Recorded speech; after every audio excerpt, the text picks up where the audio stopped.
Nang matanong si LeBron James kung may epekto ba ang NBA Cup sa magiging playoff outlook ng Lakers, agad niyang nilinaw na hindi siya nagmamadaling magbigay ng anumang prediksyon. Ayon kay LeBron, hindi ako pwedeng mag-isip tungkol sa playoffs ngayong December. Ang pag-uusapan kung anong klaseng damage ang kaya naming gawin sa postseason ng ganito kaaga, hindi yan tama para sa basketball gods.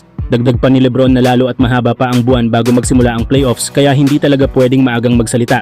Hindi rin alam kung mananatiling healthy ang mga players sa iba't ibang koponan pagdating ng postseason.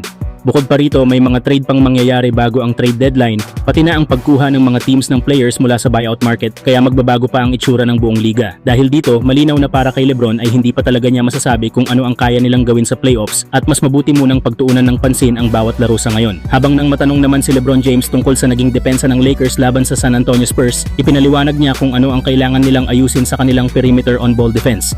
Para kay LeBron, kailangan magkakakabit ang galaw ng 5 manlalaro para gumana ng tama ang depensa. Kailangan 5 manlalaro ang kumikilos bilang iisa. Dapat laging mataas ang level ng komunikasyon. Lagi mong ipinaalam sa kakampi mo kung ano ang nangyayari sa likod mo at mga ganoong bagay. Malinaw na tinuturo nito na hindi sapat ang individual defense. Kailangan ng tuloy-tuloy na usapan, tamang rotation, at sabayang pagkilos ng buong lineup. Ipinapakita rin ng pahayag na ito na alam ni LeBron na nagkulang sila sa komunikasyon at teamwork sa depensa kontra Spurs at ito ang isa sa mga pangunahing dapat nilang ayusin moving forward.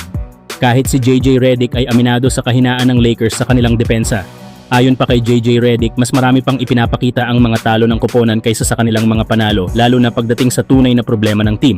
Paliwanag niya, we've consistently been exposed in the same things, na ang ibig sabihin ay paulit-ulit na lumalabas ang parehong kahinaan ng Lakers sa bawat pagkatalo nila. Hindi ito mga bago o bigla ang issue, ito ay mga problema na matagal nang nakikita pero hindi pa rin naaayos hanggang ngayon. Ipinapakita ng pahayag ni Redick na ang Lakers ay may mga depensa at execution issues na lumilitaw tuwing nakakaharap nila ang mas malakas o mas disiplinadong kalaban.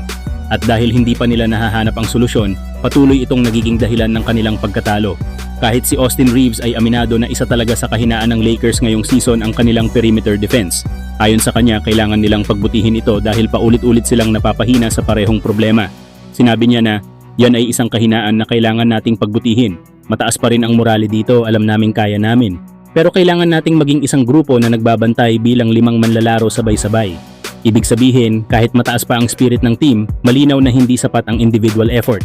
Kailangan nilang magbantay bilang isang unit lahat ng 5 manlalaro sabay-sabay dahil doon sila laging tinatamaan, sa rotations, sa closeouts at sa pag-contain ng mga shooters ng kalaban. Ang mga lapses na yon ang dahilan kung bakit patuloy silang nabubutas ng mga opposing guards at wing scorers. Kayo mga idol, anong tingin nyo? Kaya pa bang ayusin ng Lakers ang depensang ito bago maging huli ang lahat? Samantala, ang inaasahan sana ng Lakers na makuha sa trade sa New Orleans Pelicans na si Herb Jones ay mukhang malabo nang makuha. Ayon kasi sa ulat ni Dan Wojcicki Sports, hindi interesado ang Pelicans na i-trade si Jones sa Lakers. Ang Pelicans ay tila hindi pa rin makakalimot sa nakaraang trade para kay Anthony Davis na nagresulta sa pagkakaroon ng isang championship ng Lakers. Bukod dito, hindi rin sapat ang maya-alok ng Lakers, ilang expiring contracts at isang first round pick para hikayatin ang Pelicans na pumasok sa deal. Kaya sa ngayon, mukhang mahihirapan ang Lakers na palakasin ang kanilang roster sa pamamagitan ng trade na ito. Kayo mga idol, anong masasabi nyo? May pag-asa pa kaya ang Lakers sa ganitong klaseng move? And a timeout for Taylor Jenkins. The takeaway and the finish.